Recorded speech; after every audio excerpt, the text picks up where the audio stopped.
Walk with me. Hear my cry, O God. Attend unto my prayer. From the end of the earth will I cry unto thee. When my heart is overwhelmed, lead me to the rock that is higher than I. For thou hast been a shelter for me and a strong tower from the enemy. I will abide in thy tabernacle forever. I will trust in the covert of thy wings. Selah. For thou, O God, hast heard my vows. Thou hast given me heritage of those that fear thy name. Thou wilt prolong the king's life. This is a psalm of David. And his years as many generations. He shall abide before God forever. O prepare mercy and truth, which may preserve him. So will I sing praise unto thy name forever, that I may daily perform my vows. Psalms chapter 61. Deliver me from the hands of evil spirits that have sway over the thoughts of men's hearts, and let them not lead me astray from thee, my God. Establish thou me in my seat forever, that we go not astray henceforth and forevermore. Jubilees chapter 12 and verse 20. Yes, good morning, good afternoon, good evening. Those of you on this platform and those shared platforms, we thank you for viewing this video. Don't forget to like and share, or like and subscribe. Yes. And we thank God for you. And also with a hand clap of praise, we thank God for those of you that have been with us since the beginning, and those of you that have thereafter and here and there's about have come and subscribed or have followed. We thank God for those of you that have just subscribed or followed, and we give God the glory and the praise for you that are about to subscribe or follow, calling those things that are not as though they are. Yes, all praises to the Most High. Yes, we're still in the book of Jasher, chapter 51. Chapter 51. Now, Joseph, he asks a lot of questions to his brothers. He was very wise in his dealings with them, because he knew their hearts. He knew what they did, and he knew why they did it, for jealousy. They were jealous of him because, number one, his father favored him. I mean, the child of his old age and of the woman that he loved more than all of them. I mean, he favored her, but he also loved his other wives also. But Rachel, he favored the more. And so their jealousy was even heightened with Joseph, that he even had these dreams of him being the top sheave, or he was the star in the middle, or whatever you want to call it. And now they sold him unto the Ishmaelites. The Ishmaelites sold him into the Midianites, or Midian, whatever you want to call them, or how they describe them. The Midianims, yes. And now he was in the hands of Potiphar. And Potiphar's wife laid eyes on him of desire. See, all lust is really desire. Desire is lust. There's nothing evil about lust but what we make it. When we lust for that which is unlawful, then it becomes evil. See, you have to look at the wordplay. I can lust after many things. It doesn't have to be a woman's body. It could be, I can lust after a car that I will work hard for and pay for. I can lust or desire after a home that I would work for and just work for and pay for. Clothes that I want, and I go and purchase them because I like the way they look. Or certain knickknacks, or, different accessories of a house, or a man want a certain style of hair. Yes, he can do that too. Go to the barber and get his hair cut or whatever. These lusts and desires are not evil in themselves. No. I mean, we have to realize the religious jargon. Just like you say the word bless. The word bless only means happy or made happy. See, we have to understand these religious jargons. Yes.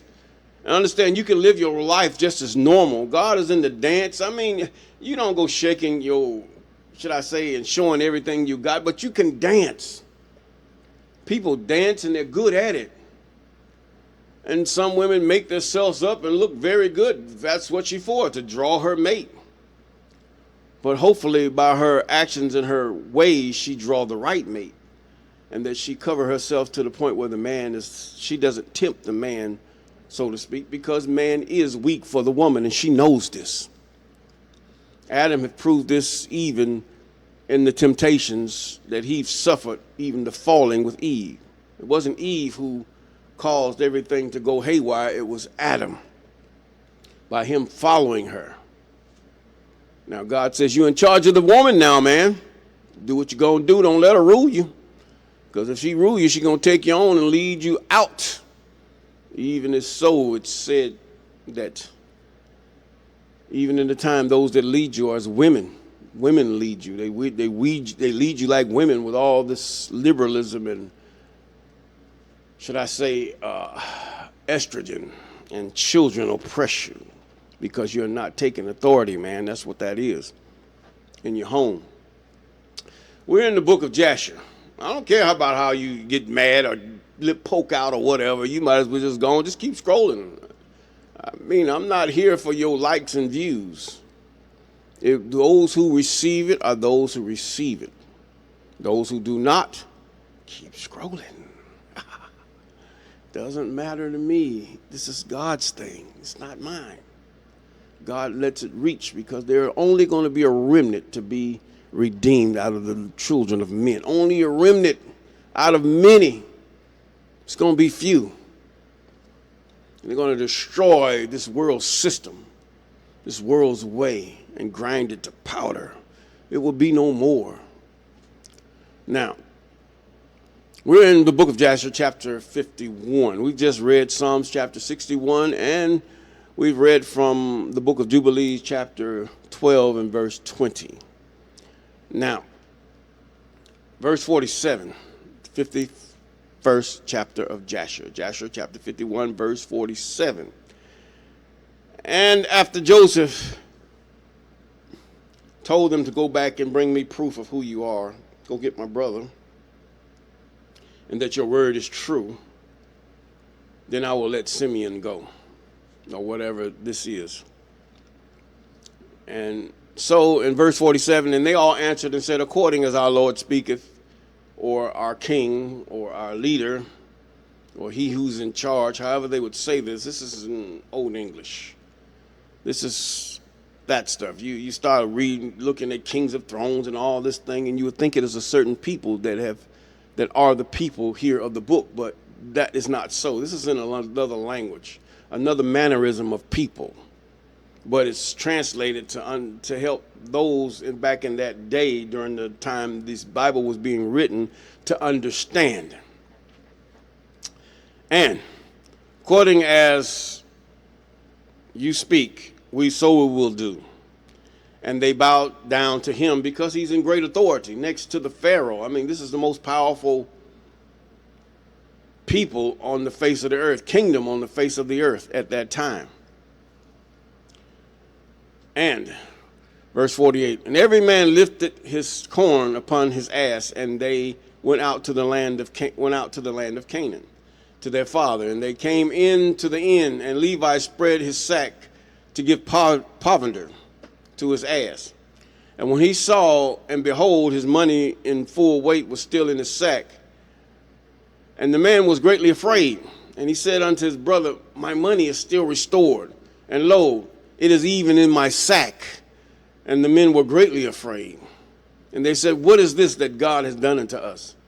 You have to realize back then it was either God, or it was an evil spirit, or it was evil desire. See, nowadays we have so many psychological things and all these things that have flipped you backwards, that you might forget God, that you might hate God, that you might be drawn away from God. These things are so to test you.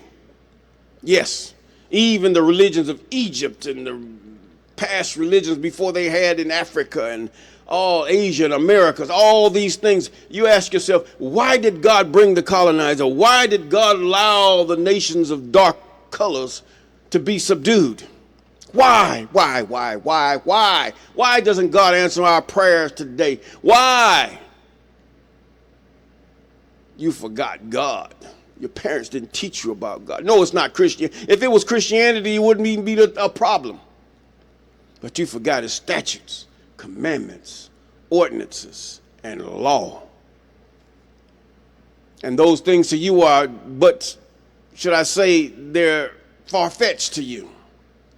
How can the law be done? If the law is done away with, then how are you so-called Christians call yourself following the way of God?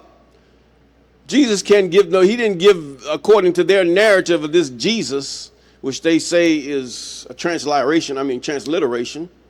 But the fact is, he quoted from the law.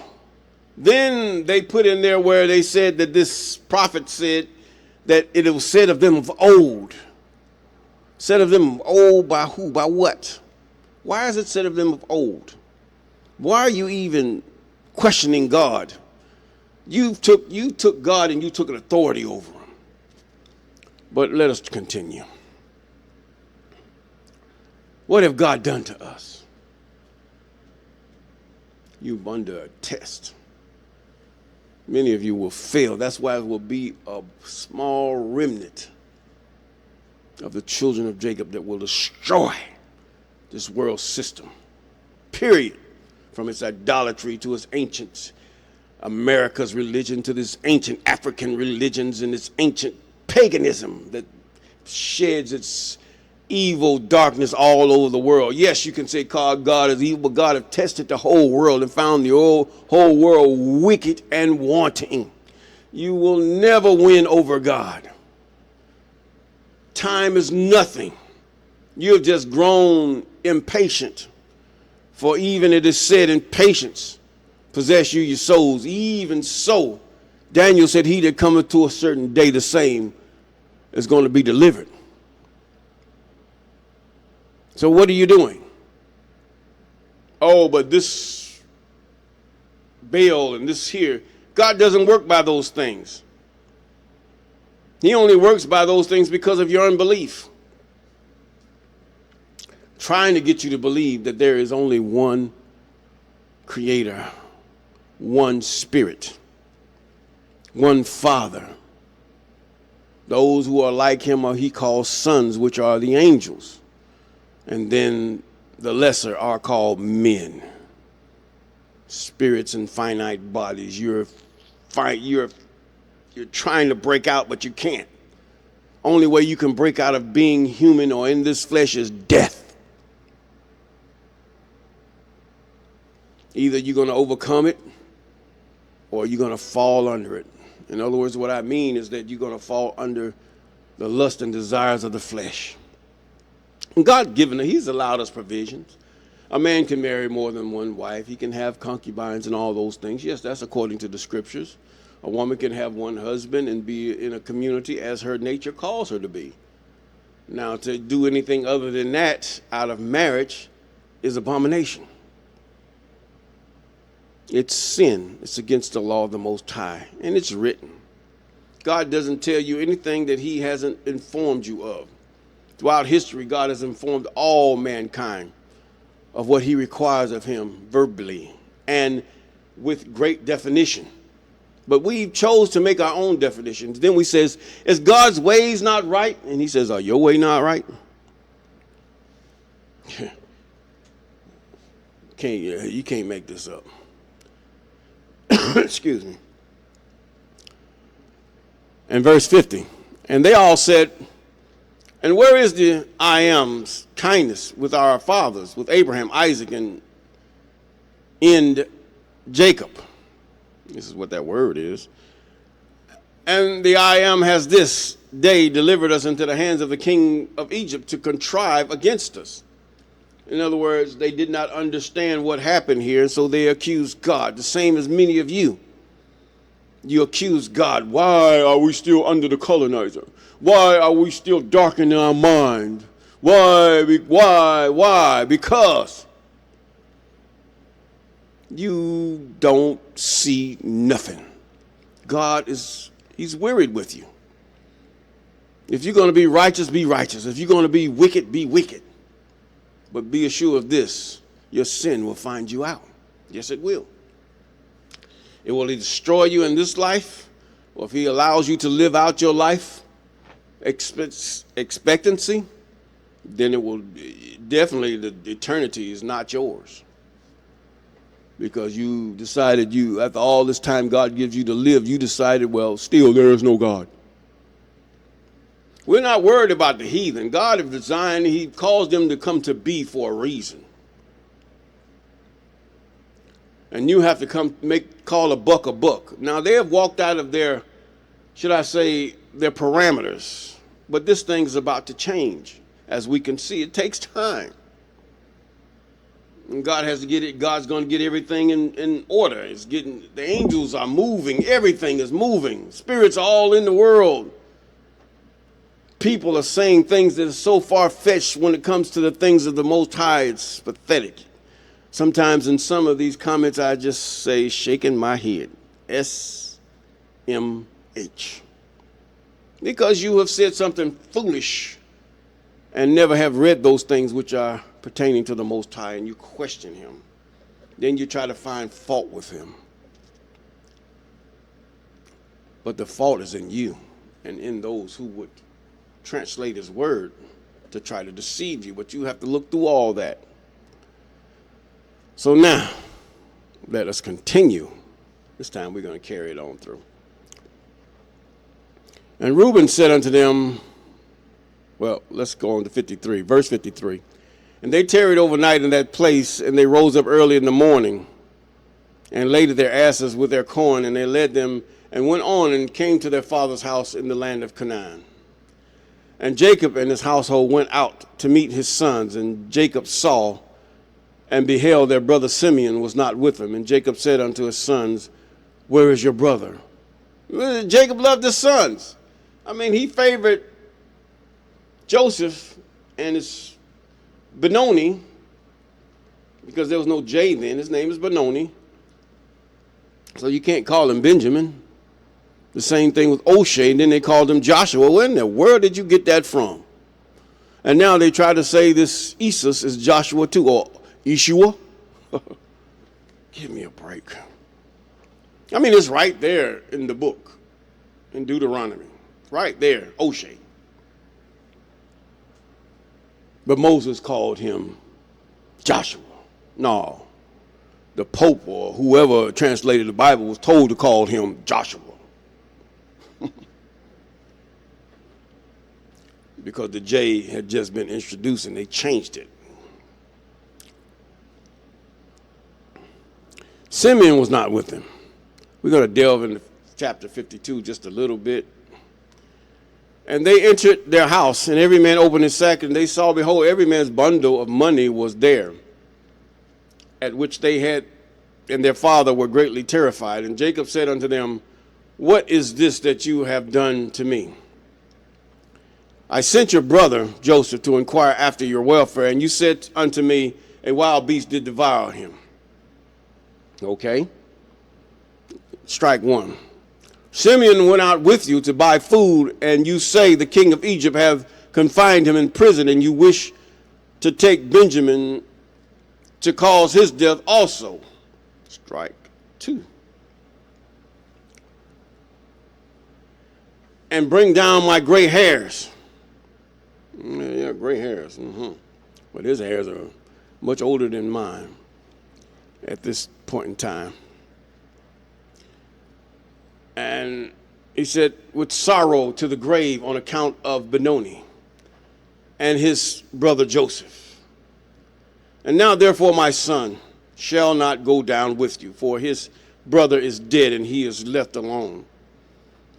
And mischief may befall him by the way in which you go, as it befell his brothers. Now, he's talking to some mighty men here. As I explained in the last video, how the makeup of the children of Jacob were. Jacob was not a skinny man. He was not a man of small stature. He had a height, and he had thickness to his loins and his chest and his back and everything else. He had thickness. Very muscular. Had to be. Even in his old age, Jacob was able to pull a bow and help his son subdue their enemies. He said now in verse 5, and Reuben said unto his father, thou shalt slay my two sons if I do not bring thy son and place him before thee. And Jacob said unto his son, abide ye here and do not go down to Egypt, for my son shall not go down with you to Egypt, nor die like his brother. What is a granddaddy going to sit up there and slay his two sons for? Now that was really something really idiotic or dumb to say of this character. No, Jacob loved all his children, family oriented. See, this is why the family is so important. And this is why they also separated many families. The government, or those in government, or these certain entities that have influenced different governments and peoples, have gotten to the point where families are so separated, it is pathetic. Because if families were together, they cannot rule the countries as they do. If families were together, they could not. It's the same thing from, I don't care who you are or what hue you are. Divide and conquer, separate, cause them to be at variance with each other.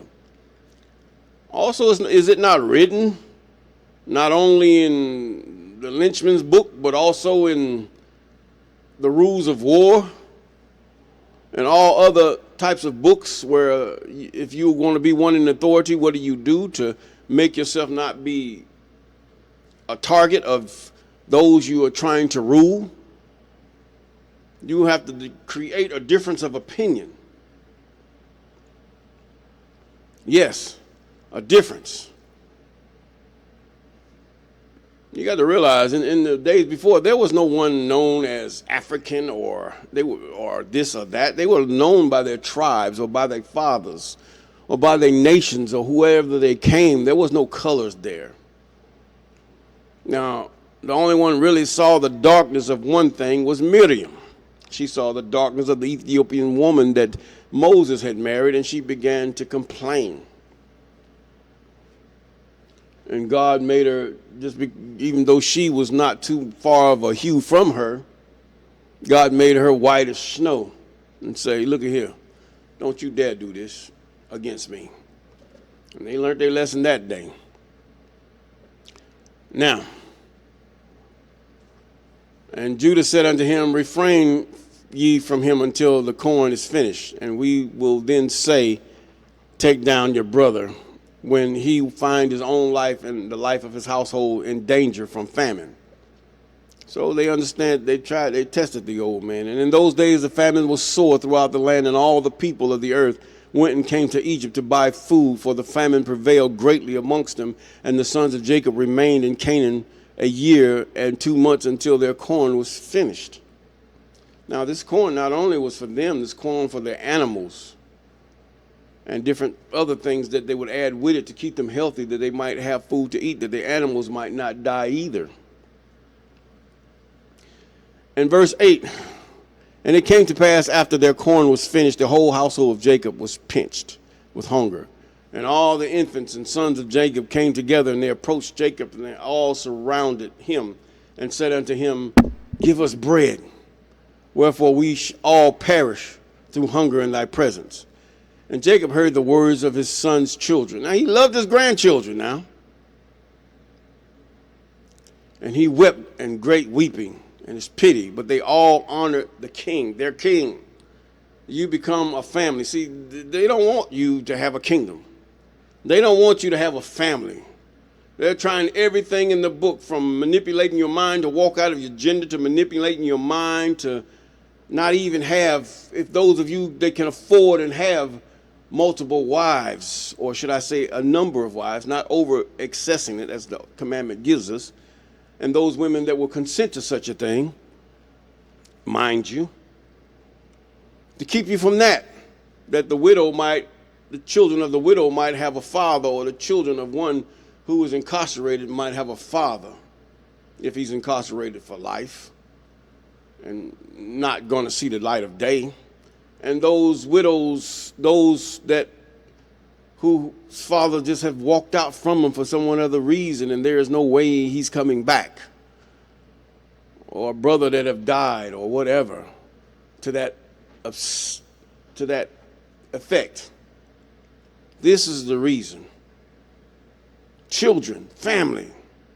Have you ever seen the movie Godfather? This is one of them too. This is one of the things that you have to understand. How can they have a godfather when even Jacob would accept his those women, and he became a father to many.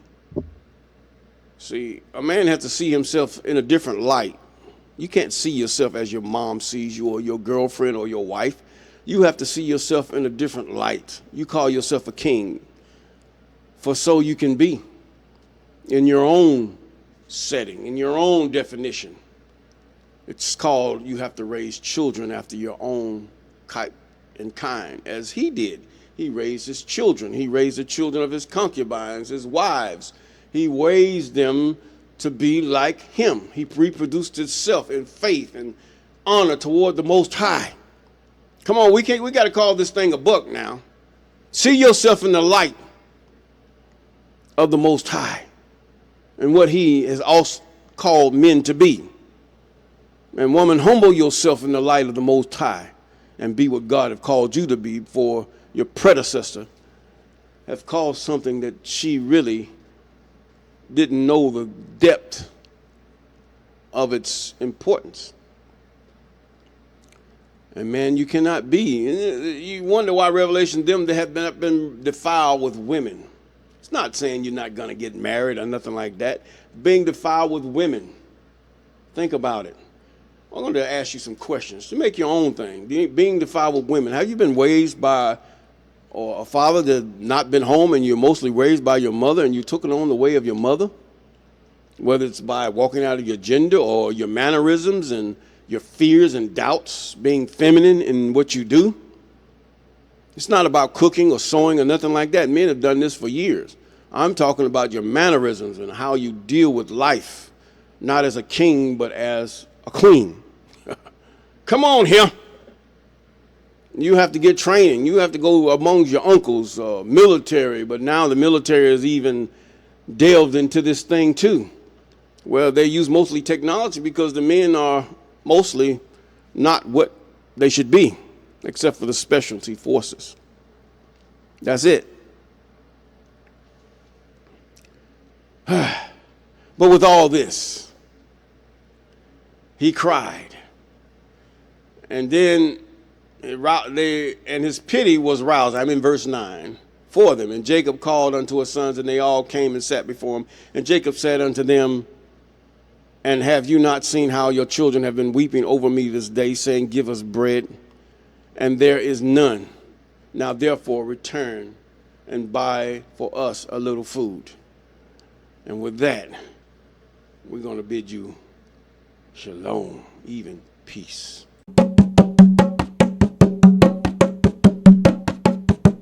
Walk with me.